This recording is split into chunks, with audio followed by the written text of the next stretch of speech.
نحمدہ و نصلی علی رسولہ الکریم، اما بعد۔ حضرت عبادہ رضی اللہ تعالیٰ عنہ نے نبی کریم صلی اللہ علیہ وسلم سے شب قدر کے بارے میں دریافت کیا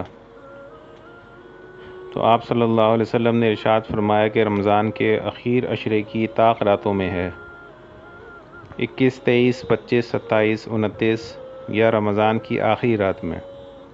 جو شخص ایمان کے ساتھ ثواب کی نیت سے اس رات میں عبادت کرے اس کے پچھلے سب گناہ معاف ہو جاتے ہیں۔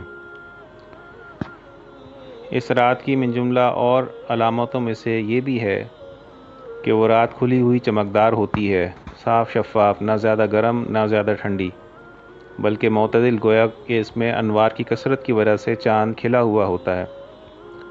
اس رات میں صبح تک آسمان کے ستارے شیاطین کو نہیں مارے جاتے۔ نیز اس کی علامتوں میں سے یہ بھی ہے کہ اس کے بعد کی صبح کو آفتاب بغیر شعاع کے طلوع ہوتا ہے، ایسا بالکل ہموار ٹکیا کی طرح ہوتا ہے جیسا کہ 14ویں رات کا چاند۔ اللہ جل شانہ نے اس دن کے آفتاب کے طلوع کے وقت شیطان کو اس کے ساتھ نکلنے سے روک دیا، بخلاف اور دنوں کے کہ طلوع آفتاب کے وقت شیاطین کا اس جگہ ظہور ہوتا ہے۔ مشائخ نے لکھا ہے کہ شب قدر میں ہر چیز سجدہ کرتی ہے، حتیٰ کہ درخت زمین پر گر جاتے ہیں اور پھر اپنی جگہ کھڑے ہو جاتے ہیں، مگر ایسی چیزوں کا تعلق امور کشفیہ سے ہے جو ہر شخص کو محسوس نہیں ہوتے۔ حضرت عائشہ رضی اللہ تعالیٰ عنہ نے حضور اقدس صلی اللہ علیہ وسلم سے پوچھا کہ یا رسول اللہ، اگر مجھے شب قدر کا پتہ چل جائے تو کیا دعا مانگوں؟